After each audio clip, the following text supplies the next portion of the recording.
Your morning starts before the sun dares show its face, because nothing that burns with the fire of Apollo should have to witness what you're about to endure.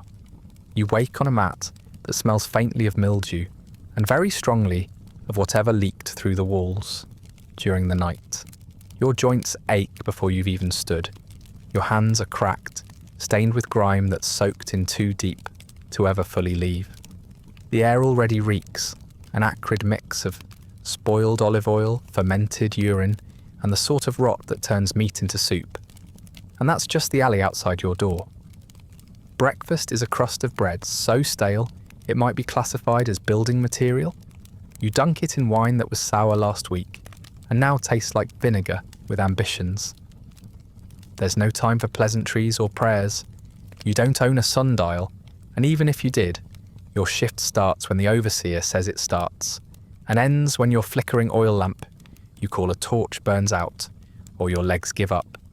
Whichever comes first, the Cloaca Maxima awaits, Rome's greatest hidden monument, a marvel of ancient engineering, they say, built centuries ago to drain the marshes and keep the city dry.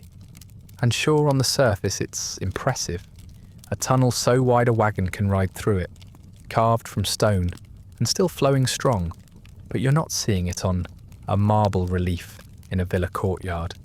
You're not admiring it from above. You're inside it, literally, knee-deep in its glory. By the time you reach the main entrance, if you can call a slime-slick archway a door, you're already sweating. The tunnel exhales a humid breath, a hot, clinging warning of what's to come. It's worse in summer when the heat turns everything to steam. But winter has its charms too.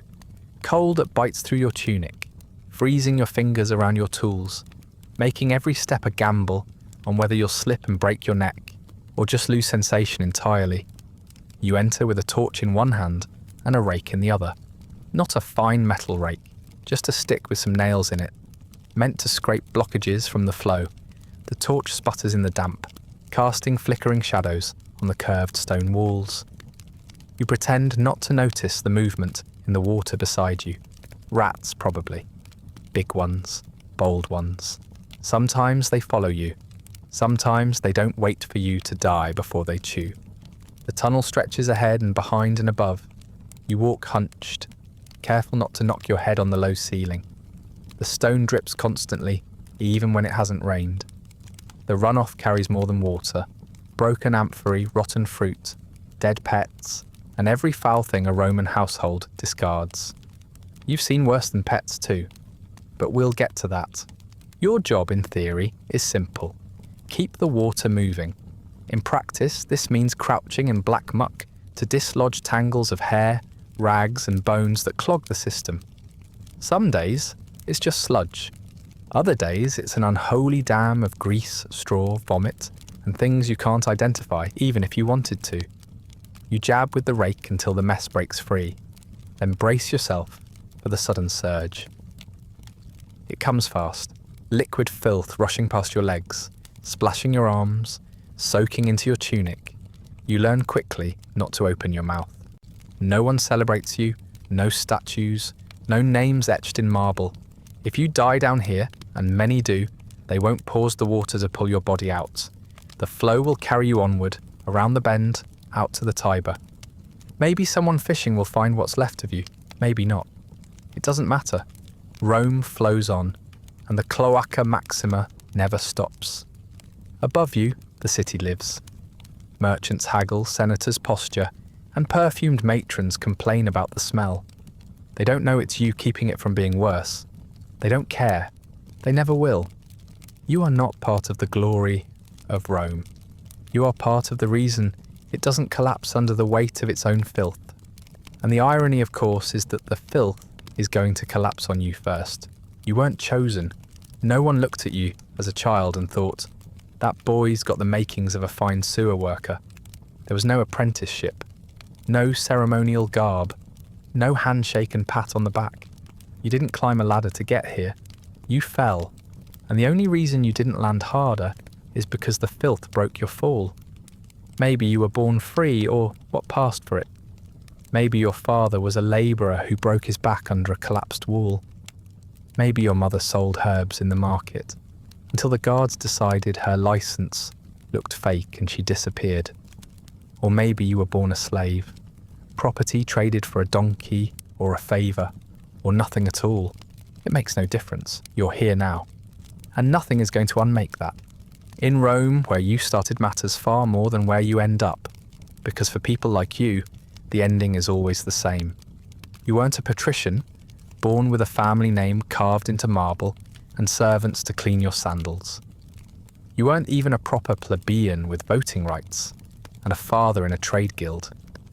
You were something else, lower, a non-person in a society that only pretends not to notice the stink rising from beneath its feet. Rome doesn't run on senators and soldiers. It runs on the backs of the expendable, people like you ground down until you resemble the very waste you clean. If you were enslaved, it might have started with a raid or a war, or a ship you never meant to be on. Maybe your homeland didn't survive long enough to give you a proper language for what was happening. They branded your arm and sold you by weight. If you were lucky, you were bought by someone who needed a cook or a clerk. If you were less lucky, you went to the pits. If you were truly cursed, you ended up here, beneath the city, shoveling human waste for people who don't acknowledge you even as you pass beneath their bathhouses.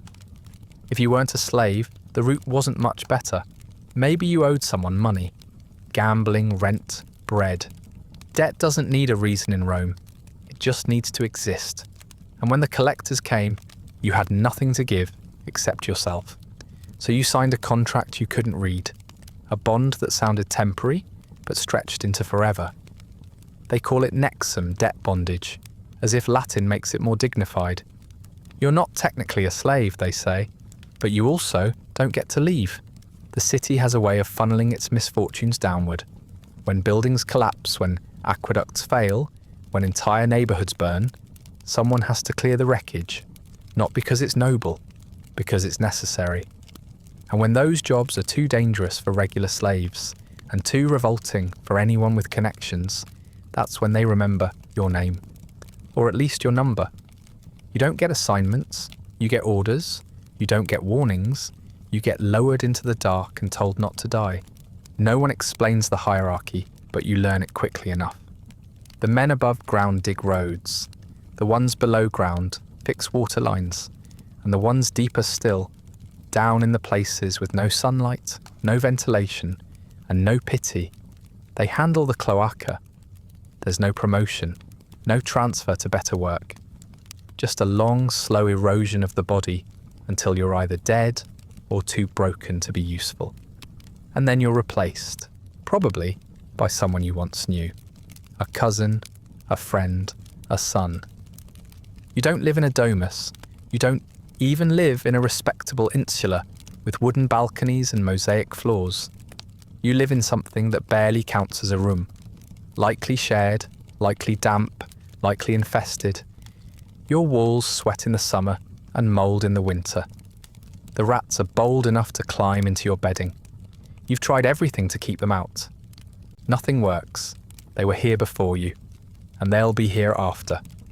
Much like your job. Once, maybe, you dreamed of something else.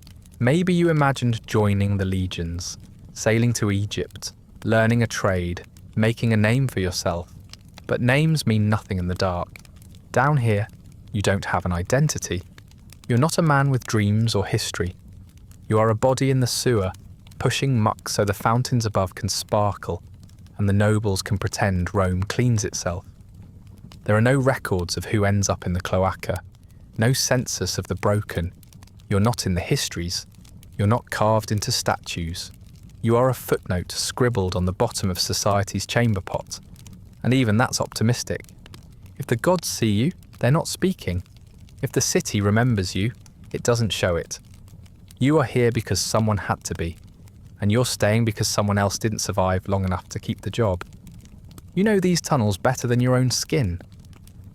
The Cloaca Maxima, the pride of Rome, the marvel they never shut up about, has been your workplace, your prison, and your unmarked grave in waiting for years now.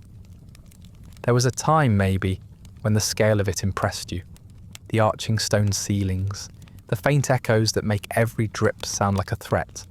But all wears off fast when the ceilings weep more than the people do, and you're the one ankle deep in everything the city wants to forget. They say the Cloaca Maxima was a triumph of engineering, maybe once. Now it's a stitched-together corpse of a sewer, ancient Etruscan masonry mixed with Roman patches and half-collapsed additions from some idiot who never came down here. The walls shift when it rains. You can feel the weight of the city pressing above your head like a curse. Tourists will one day marvel at how it's still standing. They won't ask how many bodies it took to keep it that way. There are parts of the tunnel you avoid, and not just because of the cave-ins. Some corners stink worse than others, and that's saying something. Pits where gas hovers, thick and invisible, stones slick with grease that's been seeping for centuries. You've memorized them all. You could walk this place blindfolded, and sometimes you almost do, when the oil runs out, and there's no light left in your pathetic lamp. You still call it a torch out of habit. It makes it feel like you're on some kind of noble task instead of dragging a rake through feces at dawn. You've seen things down here that should have been burned. Clumps of hair tangled in rusted metal. Long discarded bones lodged in grates. The glint of teeth where no skull should be.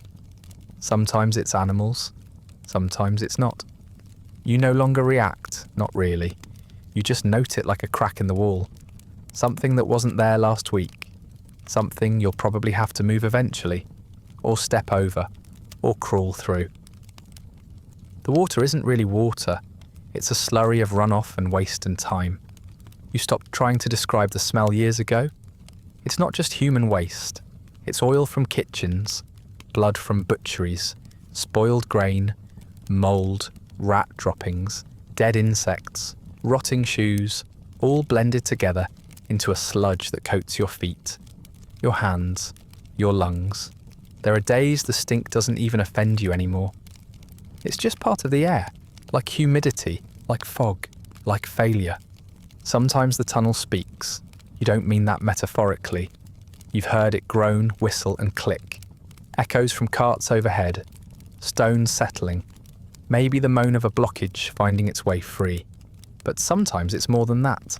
Murmurs behind you, a faint shuffle in the dark, the creak of something that shouldn't be moving. You never look. You've learned not to. Curiosity is how people go missing. There's a central chamber they used to call a maintenance hall, back when the city even pretended to care. It's half flooded now. You pass it daily, sloshing through, pretending not to see the carved inscription still clinging to the far wall, the one that names a long-dead engineer who perfected the drainage. You wonder if he ever set foot down here. Probably not. Men like that design the trap and let people like you fall into it. The rats are boldest in this section. They don't scatter when you approach. They've learned you're slow, tired, unlikely to fight back. They'll chew through anything. Ropes, wood, flesh. One chewed through your boot once, while it was still on your foot. You limped for a week and nearly lost a toe. Still worked every day. No one asked why you bled.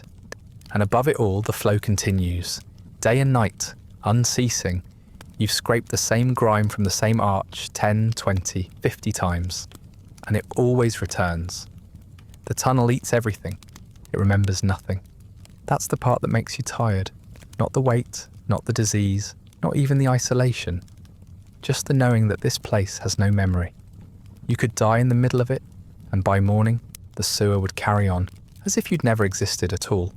So yes, the Cloaca Maxima is a marvel, a miracle, a triumph, but only from a distance, only to those who don't come down here. From where you stand, knee-deep in history's leftovers, it's something else entirely. It's your whole world, and it smells like failure. You do not have armour, you do not have boots, you're not a gladiator, a centurion, or even a stable boy. You are a sewer worker in the underbelly of Rome, and what you wear is less about protection and more about surviving, just long enough to regret it. Your uniform, if you can call it that, consists of whatever rags you haven't worn through yet. A tunic made of coarse linen, stained beyond recognition, hangs from your frame like wet paper. It used to be white, probably. Now it's every shade of brown and grey the Cloaca Maxima has to offer. You tie a cloth over your mouth, because someone once told you it helps with the smell. It doesn't. The stench leaks through the fabric like smoke through a sieve. All it does is trap your own breath, which now carries its own offensive tang. But taking it off is worse, so you keep it on, sweating and gasping beneath it, convincing yourself that maybe this layer of cotton death will spare you from whatever is floating in the mist. It won't. The air still stings your throat, coats your tongue, and crawls up into your sinuses until you start tasting things that should never be tasted. Your feet are the worst. You don't wear sandals anymore. They broke too quickly, and leather doesn't hold up well when it's soaked in human waste 8 hours a day. Now you wear wooden clogs if you're lucky. Flat, splintering soles strapped to your feet with twine and desperation. They keep your skin off the worst of the sludge, but they also make every step a gamble. One slip and you're down on the stone, scraping your knees on ancient mortar while the flow welcomes you back like an old friend. You've broken a toe this way, you think. There's no doctor to tell you. You just limped more than usual that week and kept working. You try to wrap your feet in cloth before slipping them into the clogs, but the cloth doesn't stay clean for more than a moment. It soaks through fast, turning to pulp that rubs your skin raw. Eventually, the skin gives up. It splits, it peels, it bleeds. The constant moisture eats away at you, day after day, until your feet resemble something better left buried. Some workers get trench foot, some get ulcers, some just go numb, which honestly isn't the worst outcome. Your hands aren't much better. You don't have gloves. You've heard of gloves, but they're for men who work above ground. Men who deal with fire or horses or scrolls. You deal with rot, and your hands bear the evidence. The nails blacken and flake. The skin cracks along your knuckles, opens into sores, then scabs over, only to reopen the next day. Your grip weakens. You start dropping tools. You start dropping torches. You start wondering which injury will be the one that gets infected and kills you in the least dramatic way possible. Then there are your eyes. You don't think about them often until they start to fail. The smoke from your torch combines with the fumes from the sewer to create a haze that clings to everything. You squint constantly. You rub your face with the back of your hand, forgetting that your hand is coated in the very grime you're trying to shield yourself from. Your vision blurs. Your eyelids swell. Sometimes it feels like there's grit in your eyes, even when you're above ground. You blink and nothing clears. There are days when your skin feels like it doesn't belong to you anymore. It's red and irritated in the places where your tunic rubs. Your thighs chafe. Your shoulders blister. You've developed a rash that started on your lower back, and now seems to be migrating north with malicious intent. There's no ointment, no salve, no medicine, just the vague hope that it stops getting worse. Spoiler, it won't. In the winter, your clothes freeze. Not figuratively, actually. You've gone underground in a damp tunic that stiffened mid-shift, clinging to your body like a corpse's embrace. Your hands shake, your breath fogs, your nose runs constantly, which is especially unfortunate because you have nowhere clean to wipe it. In the summer, it's the opposite. The heat turns your garments into a second skin of sweat and bacteria. You develop boils in places you didn't know could chafe.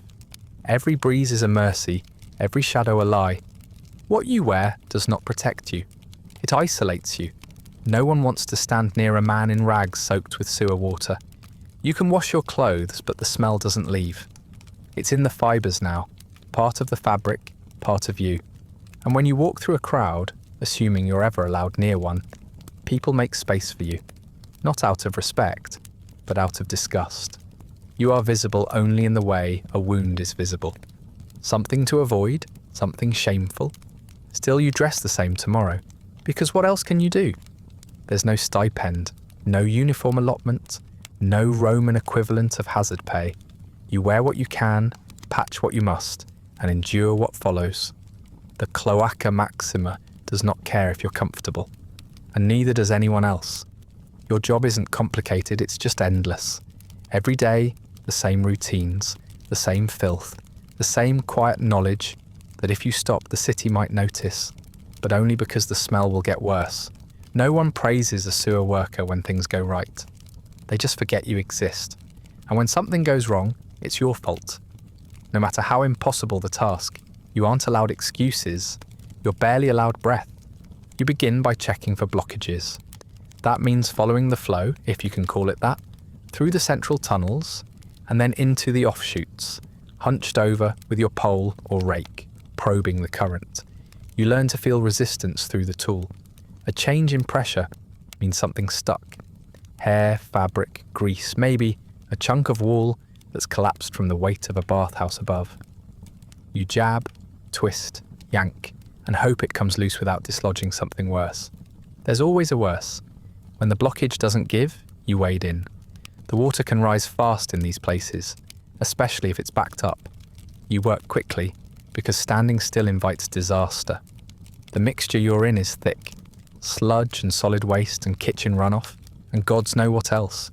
You can't see your own feet. You just feel with your hands and trust that what you grab isn't alive, or sharp, or once sacred.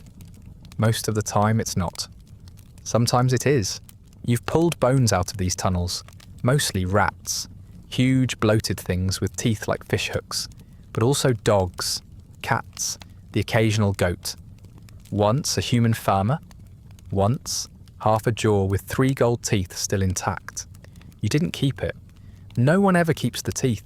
They're cursed, or at least unlucky, and the last man who tried to sell some died 2 days later from an infected blister on his thigh. Maybe coincidence, probably not. Sometimes your job takes you deeper, into the ancient runoff channels below the newer additions. These places are worse. The stone is older, slicker, crumbling in ways the upper tunnels haven't yet learned how to do.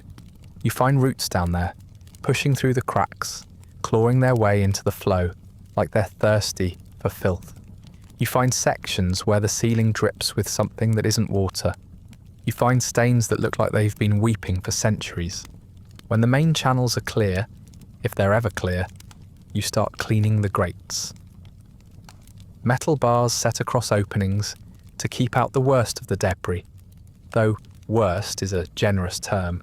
When everything is already unspeakable, these grates catch bundles of rags, clumps of hair, fish bones, broken tiles, and more than a few items that clearly came from someone's kitchen or someone's altar. You don't ask why an oil lamp or a small figurine of Venus is stuck in the muck. You just pull it out, drop it in your basket, and move on. Then there's the scraping, the work you do when everything else has been handled, which is to say, almost never. You take a flat-edged tool and you drag it along the walls, shaving off the crusted layers of waste that have built up over decades. The smell is worse than anything else you do. Not because it's fresh, but because it's old, rotted into the pores of the stone, fermented in silence. It hits the air with a violence that makes you retch even now. You wear your cloth over your mouth and breathe shallow, but it doesn't help. You've learned to scrape without breathing. It's a useful skill. You rarely speak while you work. There's no point. The air is too heavy, the echo too strange, and besides, there's nothing new to say. Your crew moves in a rhythm, each man focused on his task, hoping today is not the day a wall collapses or a tunnel floods. You communicate in gestures, in grunts, in the shared understanding of people who know that talking wastes energy and invites attention from things best left undisturbed. Breaks are rare. You squat in a drier section of tunnel, if you can find one, and chew on stale bread or dried olives that taste faintly of mildew.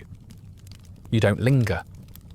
The smell settles worse when you stop moving, and the rats grow bolder when you look tired. You've learned to eat quickly, never with both hands, and always with your back to a wall. You've also learned not to ask what's in the water dripping from the ceiling above you. If it hasn't burned through your scalp yet, you assume it's fine. At the end of the shift, though really, it's just when someone decides you've done enough. You haul your tools back to the surface. You empty your baskets of waste, wash them in a trough that hasn't been cleaned since Augustus was a boy, and hang your rake to dry. Your hands are raw, your back is twisted, your eyes burn. But the grates are clear. The flow moves again. Rome will stay clean, and not a single soul will know who to thank. You are not well. You haven't been for years. You tell yourself the aches are from work. The nausea is from bad olives. The fever is from the heat, but you know better. Your body is decaying slowly, one symptom at a time, and the only real mystery is which ailment will finally finish the job.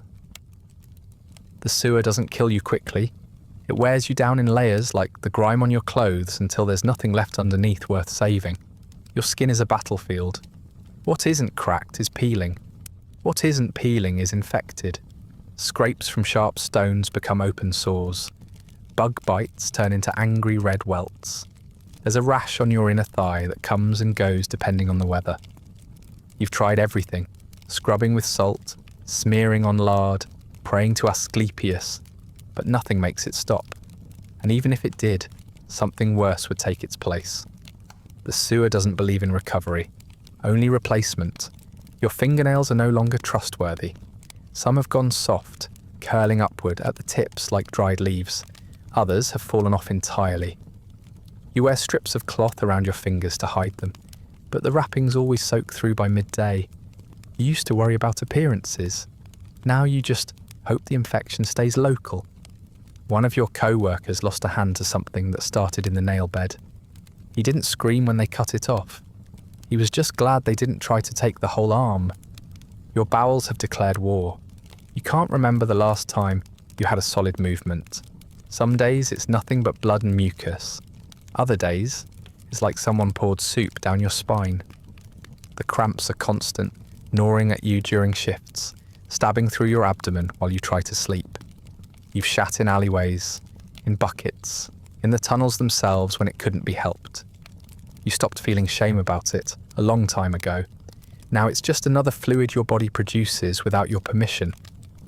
Dysentery is the most common guest. It arrives quietly, then ruins everything. You drink from the same barrel as everyone else, and the barrel is never fully clean. No one bothers boiling the water. That would take firewood. Firewood costs money, so you drink it as it is, brownish, warm, and filled with microscopic horrors you can't pronounce. If it doesn't kill you, it teaches you a lesson. Unfortunately, the lesson is useless, because there's no alternative. You've had roundworms. You're pretty sure they're still in there, coiled somewhere behind your ribs, stealing nutrients you never had to spare. Once, when your stomach bloated so much you thought you were dying, you forced yourself to vomit into a bucket and saw one. Long, white, wriggling. You didn't tell anyone. What would they do? Offer sympathy? No one has time for that. They'd just tell you to get back to work. Maybe suggest a bitter herb or a punch in the gut to knock them loose. Tetanus is another favourite. You've stepped on nails. You've sliced your palm on rusted iron grates. You've worked through the pain only to find days later that your jaw won't quite open and your fingers twitch without your permission. You've seen men arch backward like dying scorpions, every muscle clenched until they snapped like over-tightened ropes.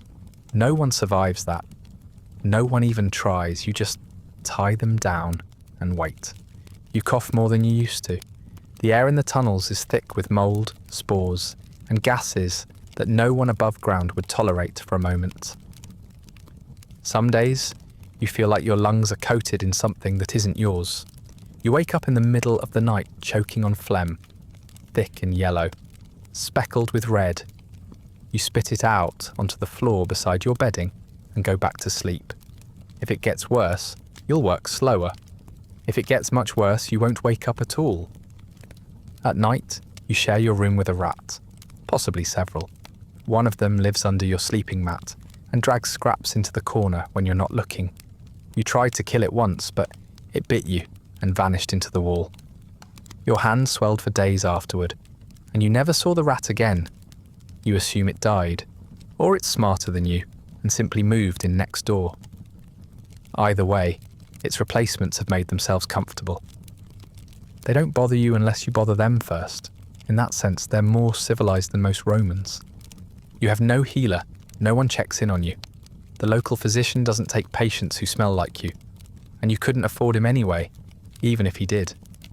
You patch yourself up with rags, tie off wounds with twine, and apply poultices made of herbs you can't name. Sometimes they help, sometimes they burn. Either way, you pretend it's treatment, because the alternative is doing nothing at all and waiting for death to show up uninvited. And through it all, you keep working.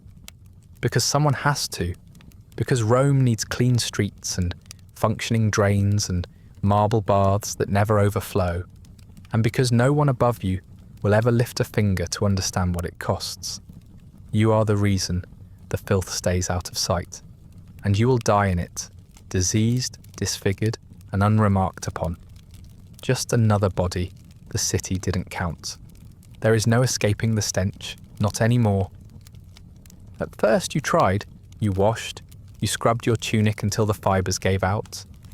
You tried vinegar baths, charcoal dust, olive oil rubs, nothing helped. The smell wasn't something you wore, it wasn't something that clung to you. It was something you had become. It lived in your hair, in your nails, behind your teeth. You would scrub until your skin bled, but the moment you stepped back into the tunnel, it returned, stronger somehow, as if insulted that you tried to remove it. You tried holding your breath once, for hours on and off, measuring each step with your lungs. It didn't matter. The stench wasn't just in the air, it was in the walls, in the mist, in the tools you touched and the food you ate, and the water you drank. You could hold your breath all day and still go to bed with it in your mouth. A sour, meaty tang. Not fresh rot, but the kind that has settled in and made a home for itself. Eventually, your sense of smell dulled. You thought it was a mercy. In reality, it was betrayal. Now you can't smell the difference between spoiled bread and the body of a drowned rat. You can't tell when a sore turns septic, or when the water you're drinking has been too still for too long. Other people still notice though. Oh, do they notice? They wince when you pass, step aside as if the air around you is contagious. And maybe it is. When you walk through a market, people shift their baskets to the other side of their bodies. When you sit on a bench, the space beside you remains empty, no matter how crowded the street. Children stare, mothers whisper, shopkeepers pretend not to see you unless you're holding a coin in your hand. And even then, they drop your change into your palm from a safe height, like feeding a stray dog they don't want to encourage. You stopped being offended a long time ago. Offense requires dignity. What you have is a kind of numb acceptance. The stench is your shadow, your inheritance, your mark. Other men wear togas and rings and family crests. You wear this, a crown of stink, a badge of your profession. You are a sewer worker, and even your sweat smells like decay. At home, if you can call the space where you sleep home, the scent follows you in like a loyal dog. It seeps into the walls, into the blanket you curl under, into the straw mat where you rest your head. You no longer notice it consciously, but it shapes your dreams. You'll drift off thinking of warm bread or summer figs, and wake to the overwhelming scent of urine-soaked wood. Once you dreamed of a rose garden. You could see the petals red and full, but every time you bent to smell them, it was always piss. You don't dream of flowers anymore. Laundry is pointless. You've boiled your clothes. You've beaten them on stones. You've soaked them in lye, but the fabric remembers.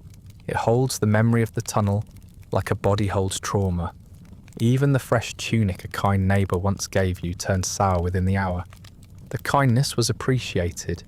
The futility was expected. When it rains, the smell changes. It rises from the ground like a ghost.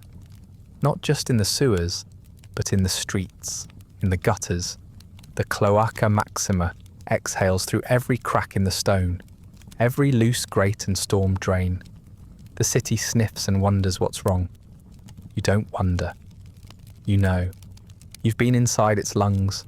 You're part of the reason the stench comes and goes with the weather. There are days when you try to fight it. You light incense. You chew mint.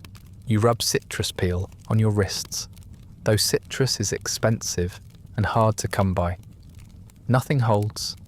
The stronger the scent, the more the sewer seems to laugh at your efforts.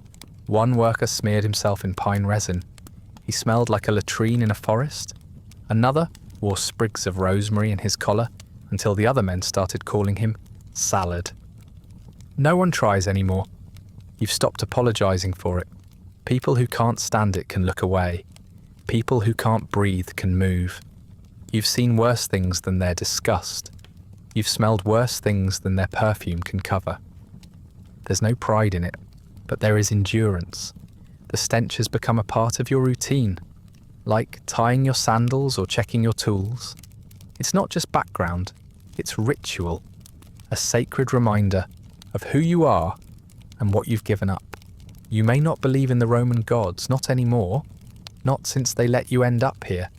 But if there is one force you do respect, one presence that has never lied to you, it is the smell. It is always there. It never flatters you. It never pretends. It tells you without words exactly where you belong. And it never ever lets you forget it. Rome loves to admire itself. It sings songs to its aqueducts, to its paved roads, to the temples that gleam in the afternoon light, and the fountains that splash like laughter in courtyards. It boasts of its engineering, of its civilization, of how it conquered mud and stone and turned them into empire. Senators point to the Cloaca Maxima on tours like it's a relic of divine origin, a gift from the ancestors. They marvel at how the city's filth disappears so elegantly underground, as if it simply evaporates once out of sight, as if the waste manages itself, as if the gods themselves carry it away. What they don't mention, what they never mention, is you. You are not part of the spectacle. You are not one of Rome's achievements. You are the shame buried beneath the praise. The thing everyone knows exists but pretends not to see. When nobles speak of sanitation, they do so with pride. When they see you walking past, they wrinkle their noses and pull their robes aside. The irony is never acknowledged. You've heard them talk about the cloaca like it's a marvel of the modern age. They use words like ingenuity and hygiene and order. They describe its flow with poetic reverence, compare it to veins in the body of Rome, pumping waste out to preserve the purity of the whole. You don't bother correcting them. You don't mention the blockages, the cave-ins, the dead animals clogging the drains. You don't tell them that you found corpses too rotten to move and had to break them apart with your hands to keep the water flowing. It would ruin the narrative. Rome needs its myths. It needs the illusion of cleanliness, of civility. But illusions require effort to maintain, and that's where you come in. You do the work no one wants to think about.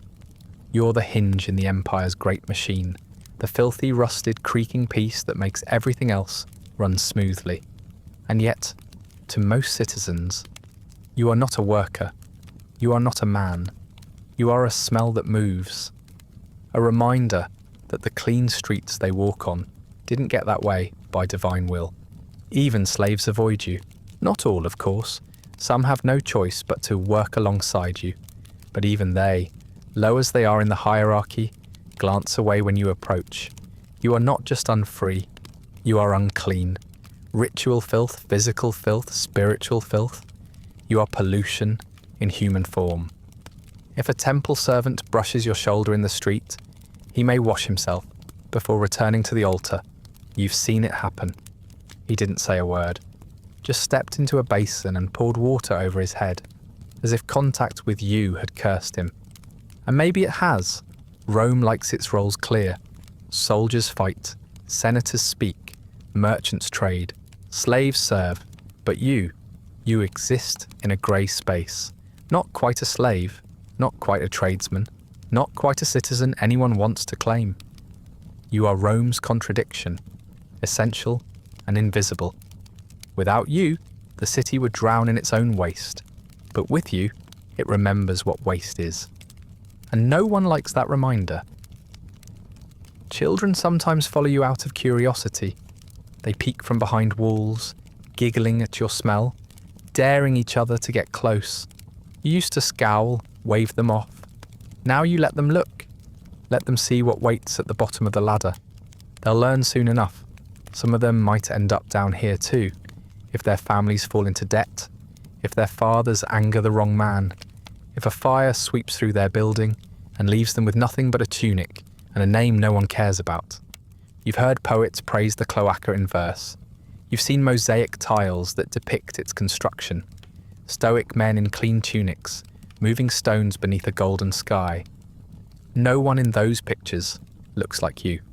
No hunched backs, no open sores, no eyes sunken from exhaustion. Just the sanitized version of history, the parts worth remembering, the lie carved in marble and passed down through generations, while the truth leaks through your boots and into your bloodstream. At festivals, the city celebrates its progress. They pour wine, light torches, and toast to Rome's endurance. No one toasts to you. No one even thinks to. They raise their cups to roads and bridges and sewers without once asking who keeps those things from collapsing. You walk past the celebrations unnoticed, trailing a stink so thick it makes strangers gag. But no one stops to ask where the smell came from. They only want it gone. Still you work, because you have to, because it must be done, because Rome would rather pretend its sewers clean themselves than acknowledge the human beings inside them. You are not part of the story, but you are what holds the story up. And when it falls, when the drains clog, the streets flood, the bathhouses overflow, they will come looking for someone to blame. And they will find you. The tunnels are old, older than the emperors who brag about them, older than the buildings that lean heavy on the streets above, older than most of the records that claim to describe their construction. And like anything old, they're not always stable. You don't know the names of the men who laid the first stones, but you curse them anyway. You curse the cheap mortar, the cracked brick, the joints that groan when the city shifts overhead. No one checks the tunnels, no one repairs them unless they've already failed. That's your job, if you survive long enough to report the damage. Collapses happen. Everyone knows this. No one talks about it. There's no ceremony, no moment of silence when a tunnel gives way and swallows a man whole. It's just another entry in the overseer's log. Blockage cleared, labourer missing, replaced by Publius. No one recovers bodies, no one sends condolences. Your family, if you have one, might not even be notified. You'll just disappear into the same void you spent your days maintaining, your name remembered only long enough for someone to scribble it off a roster. Sometimes you hear the warning signs, the drip that changes rhythm, the creak of pressure above your head, a faint shift in the air, like the tunnel has suddenly remembered gravity. You pause, you hold your breath, you listen. But the problem is, the Cloaca Maxima always sounds like it's dying. There's always something groaning, something cracking, something that might be fatal, or might just be the echo of water down a side passage. You can't flinch every time a stone sighs. If you did, you'd never get anything done. You've seen it happen. One moment, you're working beside another man, scraping sludge from a grate, hauling a cart of waste through ankle-deep runoff. The next, he's gone. The floor gives out, and he vanishes with a splash and a muffled scream. You call for help, but there is no help. The others glance up, then back down at their work. They know better. If you try to follow, you'll fall too. If you shout too long, you'll draw attention from rats, or worse. And if the water's rising, you need to move. Fast. That's the real danger. Not the collapse itself, but what follows. The water doesn't stop. If anything, it comes faster. Dislodged debris blocks escape routes. Flow changes direction. You might be caught in a surge strong enough to knock you off your feet, drag you against the wall, slam your skull into a stone ledge that wasn't there a moment ago. Your torch goes out. Your bearings vanish. You claw at slippery brick and get nothing but mildew and blood under your nails. You've learned to navigate in the dark. It's a skill no one teaches, just something you acquire after enough near misses. You count steps, feel for curves in the wall, memorize the shapes of certain stones, but it only works if the tunnel is still there. When a section caves in, your map is useless. You find yourself trapped between collapsed ceilings and rising water, surrounded by air that smells of mold and something worse. You scream sometimes, not because you expect rescue, but because your body demands you try. Above you, life continues. Maybe the collapse was caused by a cart, too heavy, too fast, passing over a street already weakened by time. Maybe a building's foundation finally shifted. Maybe the gods sneezed. It doesn't matter. The surface doesn't notice. A wheel dips, a driver curses, a stone is replaced. No one looks down. No one suspects that, underneath their polished roads, a man just drowned in other people's waste. Some of the worst collapses don't even start with a crack. They begin with silence, a lull in the flow, a sense that the tunnel is holding its breath. You should run when that happens, but there's nowhere to go. You move forward anyway, like an idiot, like everyone else. You tell yourself you'll be fine, that the ceiling held yesterday and it'll hold today. You repeat this until the bricks shift and the world crashes down in front of you, or behind you, or on top of you. Not all deaths are instant. If you're lucky, the debris crushes your ribs or snaps your neck. If you're unlucky, it pins you in place. The water rises slowly, and you spend your last minutes soaked in panic, too weak to fight, too buried to be heard. There is no one coming. Even if they could hear you, they wouldn't risk their own lives to save you. You wouldn't either, in their place. You've stepped over too many warnings to pretend otherwise. Sometimes, you wonder how many bodies the cloaca holds, how many workers lie beneath the silt, unburied and unnamed. You think of the bones you've seen wedged between grates, the scraps of cloth caught on hooks, the teeth that rattle loose from the current like gravel. You wonder if you'll be one of them soon, just another obstruction to clear. And when that day comes, when the tunnel finally takes you, there will be no tribute, no coin for Karen, just the river, the filth, and the quiet return of your body to the system you served. You won't be remembered, but you'll still be useful, part of the flow. You work at night sometimes when the city above goes still. The bathhouses close, the market stalls shutter, and the streets quiet down to the soft clop of a lone mule or the distant clatter of amphorae being stacked for the morning's deliveries. Down here, the change is more profound. The flow slows, the noise fades. You can almost hear your own breath over the steady drip of condensation from the ceiling. Almost. Because night brings with it a different kind of sound, subtle, strange, and often wrong. It starts with footsteps that aren't yours. You pause, holding your torch up toward the low ceiling, but nothing appears. The sound comes again, soft, uneven, like bare feet slapping against wet stone. You move your own feet deliberately to match, testing the echo, but it doesn't sync. You stop. The sound doesn't. It disappears only when you call out. Not because you scared it off, but because whatever it was never needed to walk in the first place. You tell yourself it's the water, that the echo plays tricks when the tunnels are still. You tell yourself it's just the rats, too large, too bold, always watching. But rats don't breathe like that, and they don't whisper. That's what you hear sometimes. Whispers. Not words you understand, but voices, low and close, just behind your shoulder or at the next curve in the tunnel. You spin and lift your torch, your heart pounding, your mouth suddenly dry. There's nothing there, just the moss-dark wall and the trickle of filth beneath your feet. You keep moving, slowly, carefully. Your torch dips low as you duck beneath a beam that's sagged too far, and your back reminds you of every mistake you've made in life. The passage here is tighter, narrower, the kind of place where your shoulder brushes one wall and your elbow clips the other. It's where sound travels worst. It It gets caught between surfaces and folds in on itself. You've walked through these stretches and heard yourself breathing behind you. You've walked through them and heard someone else breathing too. Sometimes you catch movement from the corner of your eye. A figure, perhaps, a shadow. You whip around too quickly and nearly slip on the wet stone. Your torch catches nothing, just empty space, or as empty as a Roman sewer can ever be. You laugh because that's the only way to stop your hands from shaking. You laugh, and the sound doesn't echo the way it should. That's when the fear creeps in.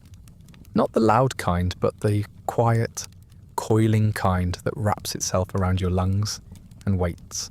You've heard stories. Everyone down here has. Stories about smugglers who use the sewers to transport stolen goods, wine, jewellery, even people.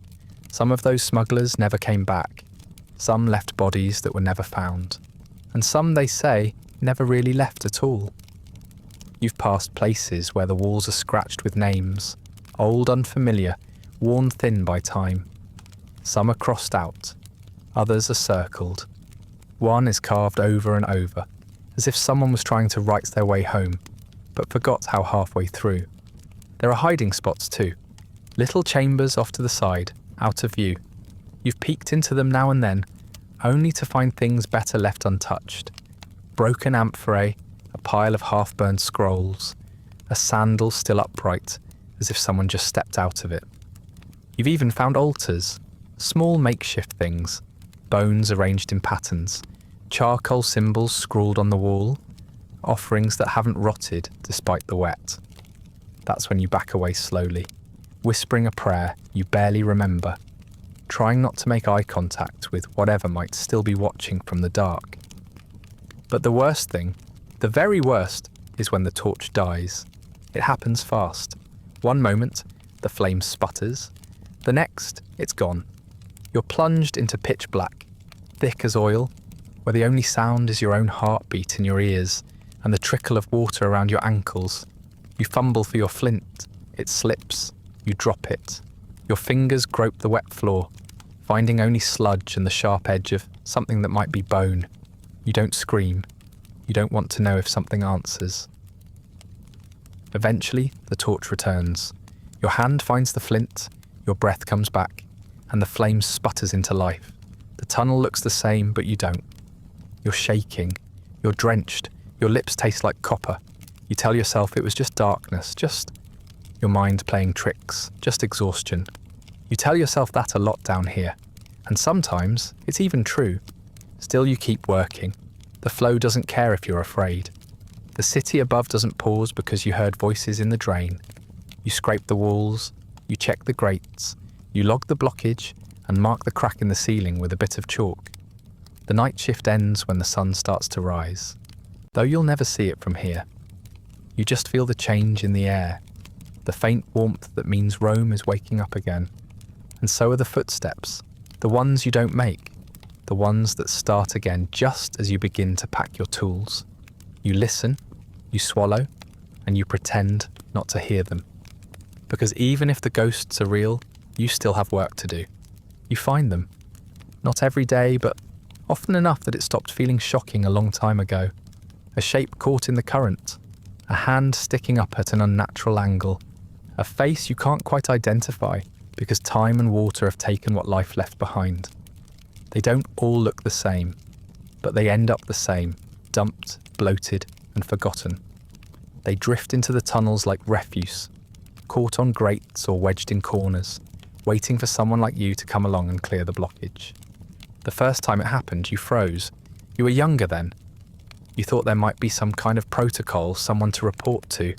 You stared at the bloated corpse of a boy, maybe 10 years old, face down, hair slicked over his neck like seaweed, and waited for someone to care.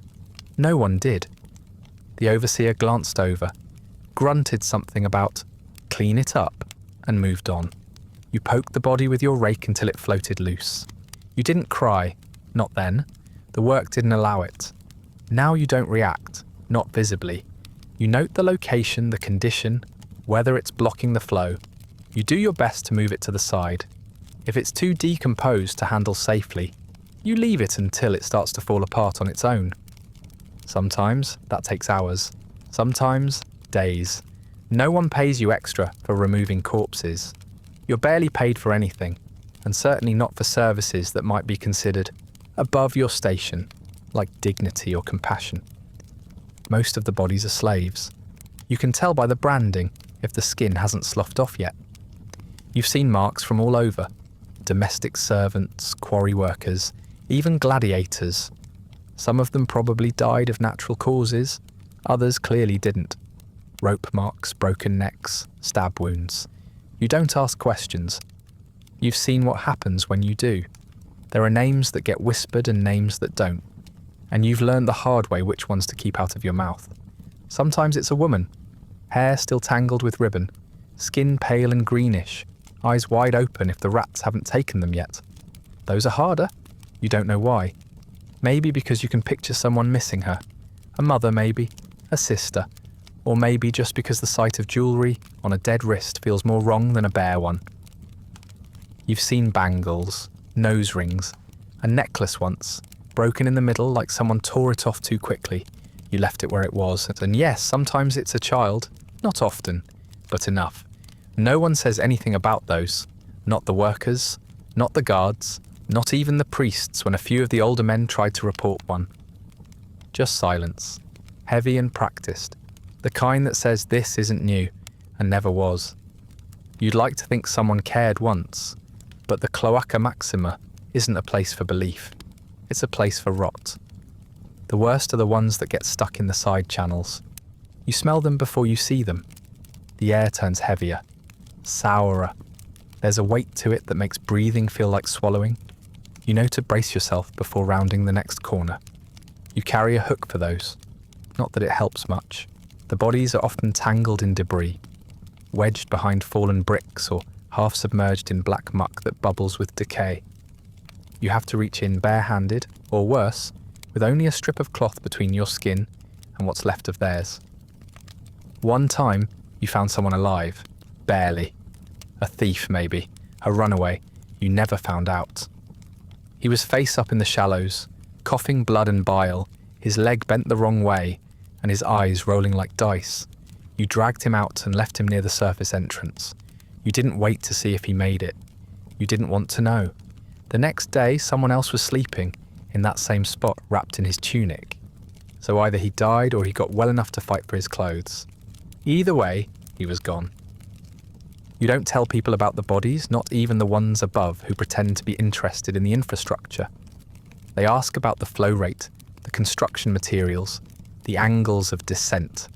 They never ask if you've seen corpses, and if they did, you wouldn't answer. What would you even say? That you've seen more dead men than soldiers do? That the sewer keeps its own graveyard, unmarked and constantly shifting? You've stopped wondering who they were. You can't afford to. Wondering slows your hands. Wondering makes you soft. You give them a glance, maybe a whispered word if they still have a face, and then you move on. The cloaca doesn't allow for grief. It allows for motion, for scraping, for hauling, for forgetting. You do your job. You push the bodies aside like everything else. Maybe someone notices their absence. Maybe not. But they're gone now, swept into the dark river that feeds the Tiber. And you keep going, because that's what you do. Because someone has to. Because the water never stops, and neither do the dead. You're not alone down here. There's a crew, small, quiet and permanent, in the way that mould is permanent. You don't know how many of you there are at any given time. Faces come and go. Sometimes new ones appear, blinking and pale, not yet moulded to the dark. Sometimes familiar ones vanish without explanation. One day, a man is scraping beside you, muttering curses at a jammed grate. And the next day, he's gone. His name already forgotten, his tools handed off to someone else who doesn't ask questions. You rarely speak to each other. There's no point. Conversations get lost in the echoes, and there's only so much to say about another day in a river of filth.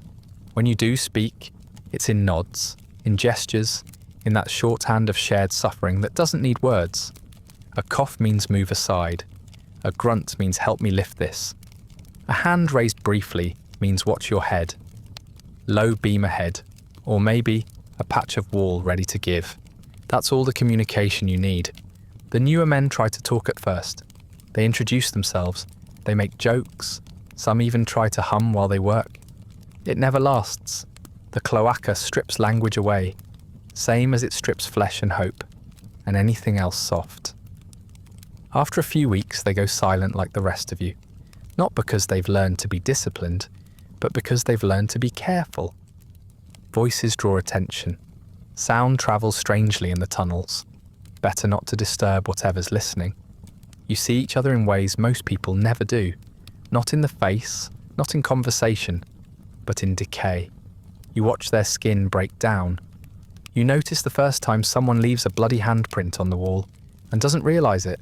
You see the swelling in their ankles, the yellow in their eyes, the way they start to limp, subtly at first, then with every step. You don't ask what's wrong. You already know. It's the same thing that's wrong with all of you. It's just progressing faster. One of the older men, Marcellus maybe, though names blur down here, coughed for weeks. That wet, heavy kind of cough that rattles in the chest and ends with a spit of something dark. You offered him water once. He waved you off. You didn't ask again. The sound followed you through the tunnels until one day it didn't. No one mentioned it. The next day, someone else was using his pole and lantern. No ceremony. No mention. Just a gap in the line that closed itself. Another slipped on a patch of moss-slick stone. You heard the crack of bone before you saw the body. Skull open like a melon. Eyes still moving for a few seconds, as if unsure whether he was allowed to stop. You stood there for a moment, not out of shock, but calculation. Could he be saved? Was it worth trying? When it became clear he wasn't getting up, the overseer grunted and waved for you to keep going. Later, a pair of workers dragged him out by the ankles. No one looked him in the face. There was one man you liked, though you'd never say it aloud. Big hands, didn't talk much, but always shared his food if yours had gone mouldy. Once gave you a spare scrap of cloth for your hand when you split it open on a rusted nail. He whistled sometimes. Just 2 notes, over and over. Then one day, he didn't show up.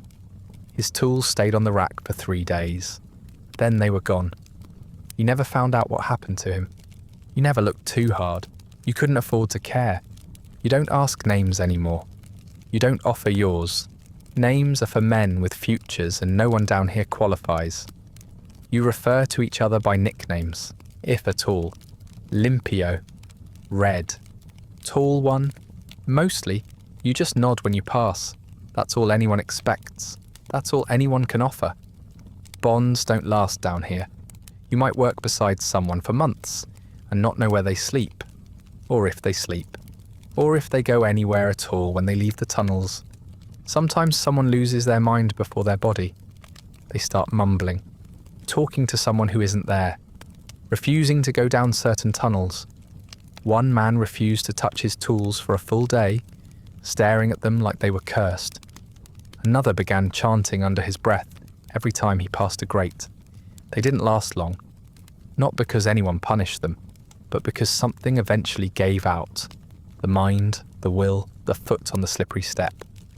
There's no camaraderie here, no brotherhood of labourers, just a shared agreement to endure, to keep walking through the rot because no one else will. You don't mourn the ones who vanish, you don't speak their names, you keep working. Because if you don't, someone will have to clean up after you. And no one wants that job. You pray sometimes, not because you believe it changes anything, but because old habits die slower than the men you work with. You pray to Cloacina, goddess of the sewer and of cleanliness, though the irony of that title isn't lost on you. Her little shrine sits near one of the older drains, wedged between a crumbling wall and a rusted grate. It's barely more than a stone basin and a faded relief, but you stop when you pass. Not out of reverence, just obligation, just in case. You leave her offerings, coins when you have them, bits of fruit once, a single flower you found floating downstream, miraculously whole.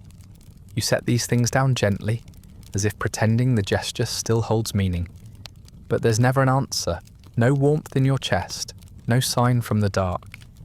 Just the sound of dripping water and the quiet certainty that whatever gods still pay attention to Rome are looking the other way when you're involved. You've seen the temples, you've passed them on your way to the tunnels, columns stretching skyward, gleaming statues, offerings piled high in bowls of bronze.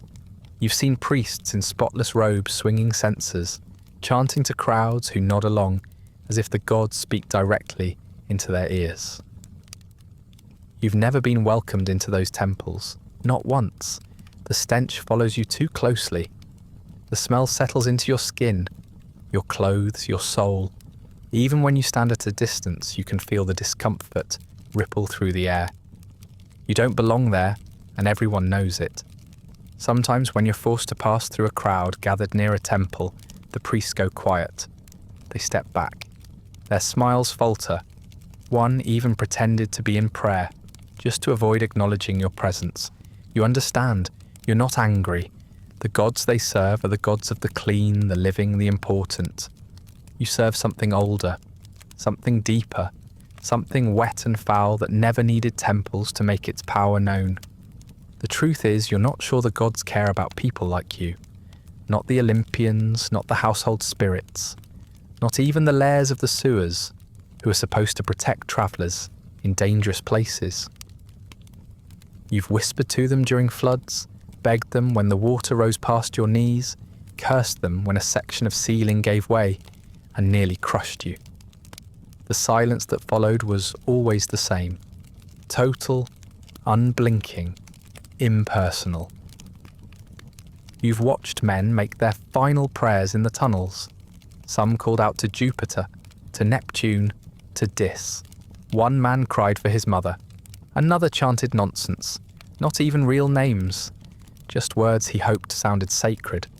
None of them were answered. Their bodies were found days later, if at all. Their souls, you suspect, were already half-claimed before their lips even stopped moving. Maybe that's what Tartarus is, an endless sewer with no torchlight and no surface. You've tried to build your own rituals. A whispered phrase before you descend the main shaft. A touch of the wall near a certain junction. A pause before entering the deepest chamber. Just long enough to let the tunnel decide whether it will let you through. You don't know if these things help, but you're still alive. And that counts for something. In a place where bodies vanish without ceremony, survival feels almost sacred. Once, a fellow worker carved a small figure from wood, a squat, half-melted idol that might have been a god or just a misshapen doll. He placed it near the entrance to a narrow passage known for collapses. The figure stayed there for weeks. Then one day, it was gone. Maybe the rats took it. Maybe the water. Maybe something else. The passage collapsed a few days later, sealing itself shut with a groan like a sigh.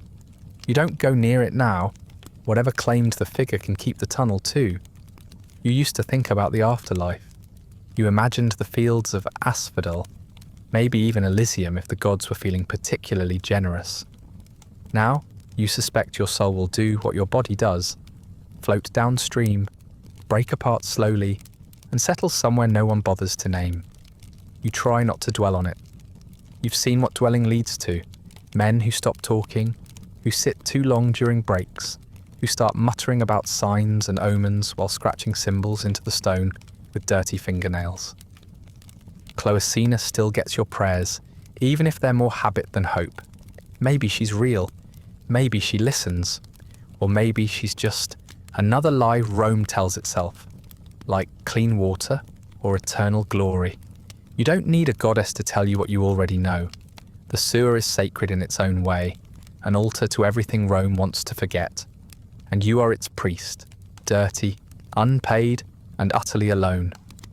You bow your head anyway, just in case. When you finally die, it won't be dramatic.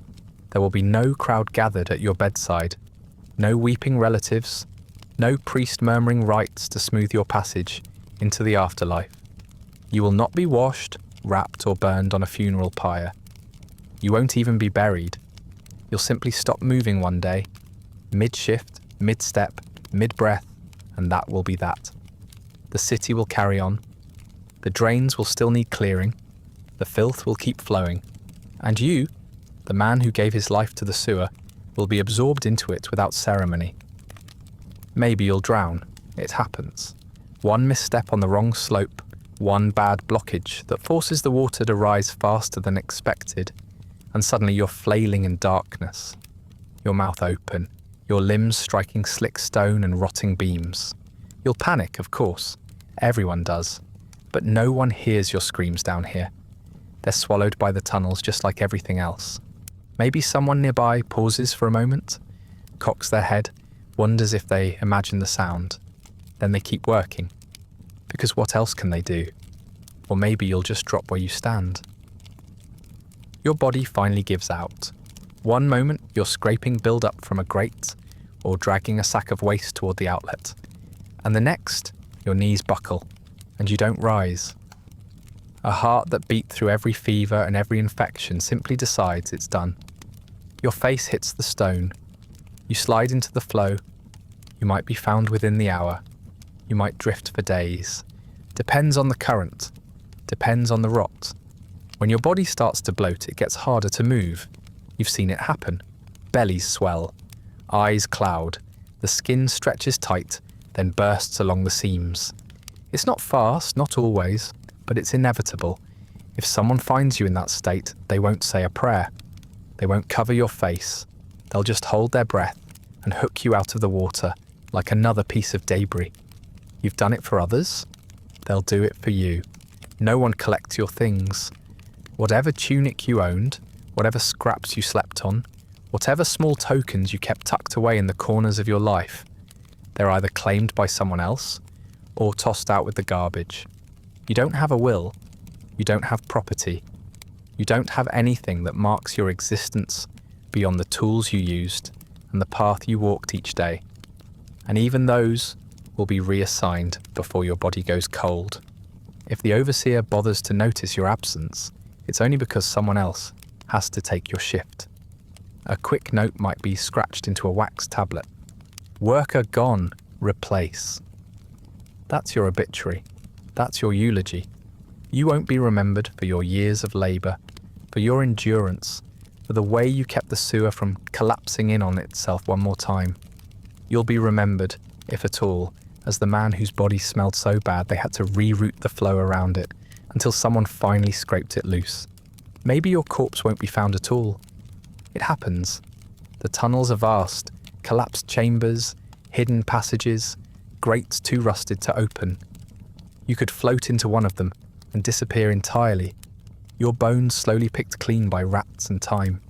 You'll become sediment, a blockage, an unmarked mass that some poor soul decades from now will have to pry apart, not knowing or caring what it used to be. There's no coin on your tongue. You've never had enough to spare. No one places one there for you. So if Karen really is waiting on the far side of the river, he won't be paid. Maybe he'll turn you away. Maybe he'll take you anyway, out of pity or boredom. More likely, you'll drift somewhere less final, a place between things, neither remembered nor truly gone. You've lived like that long enough. Why should death be any different? No one mourns a sewer worker.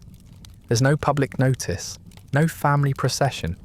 If your name is spoken, it's by mistake, someone confusing you with the man who took your job the next day. Your death is just another unremarkable event in a city full of them. Rome doesn't pause for men like you. It barely noticed you were alive in the first place. And still the work goes on. Someone else picks up your tools. Someone else walks your path. Someone else breathes in the rot that used to be yours alone. Maybe they last longer, maybe not. But the Cloaca Maxima keeps flowing, indifferent as ever. The gods say nothing. The priests stay silent. The city above glitters in the sunlight, unaware that one of its foundations has rotted away. You are not buried. You are not burned. You are not even missed. You are flushed out with everything else the city doesn't want to see. And when the next storm comes, when the water rises, when the tunnels strain under the pressure of 100,000 careless lives, maybe a piece of you will rise up too, a bone, a tooth, a scrap of cloth no one recognises, but no one will ask where it came from. They never do. Rome continues. That's the cruelest part. When you're gone, when your body has slipped into the current or been shoveled into a cart like refuse, the city won't pause. The streets will still hum with sandals and wheels. The bathhouses will fill with warm, perfumed water. The fountains will sparkle, glinting in the afternoon sun, as children laugh and splash at their edges. Everything above will go on exactly as before, as if you never existed, as if you didn't spend your life making sure that all this stayed clean. The tunnel you cleared today will clog again by tomorrow.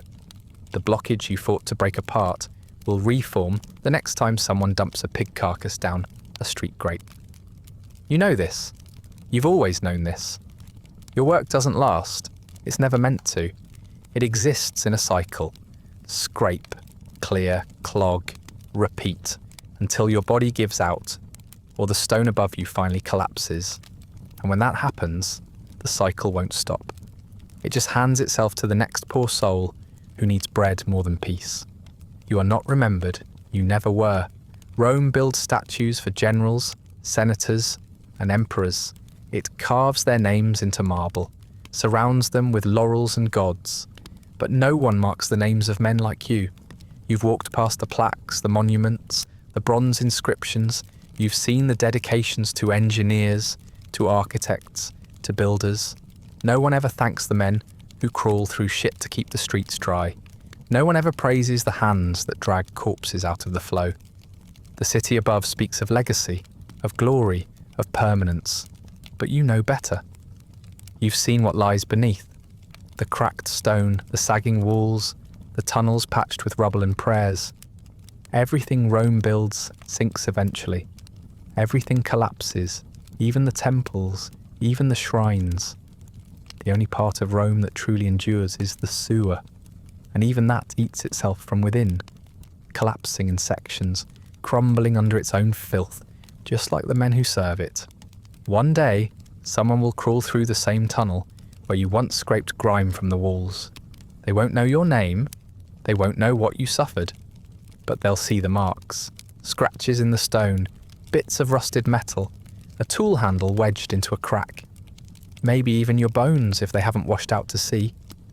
You'll be part of the debris they curse under their breath, part of the mess they're paid too little to clean. And still, they'll keep crawling, because someone has to, because the Cloaca Maxima doesn't care about your story. It doesn't care who built it. It doesn't care who clears it. It only cares that the waste moves, that the stink stays underground, that the people above never have to see what makes their marble streets possible. You are not a citizen. You are a mechanism, a moving part in a system older than your grandparents and hungrier than your gods. You used to think that maybe one day someone would remember, that someone might write it down, what the work was like, what the tunnels smelled like, how the air changed when you got too deep. But no one writes about that. They write about victories and festivals and the texture of a senator's toga. The men who keep the drains clear are lucky if they're mentioned at all, and if they are, it's usually as a footnote to praise Rome's cleanliness. They might say, the sewers, maintained by labourers, they might say. Never who, never how. There's something final about that, not dramatic, not even tragic, just certain. You will vanish. Your story will vanish. Rome will go on, oblivious, and that's the closest thing you'll get to immortality.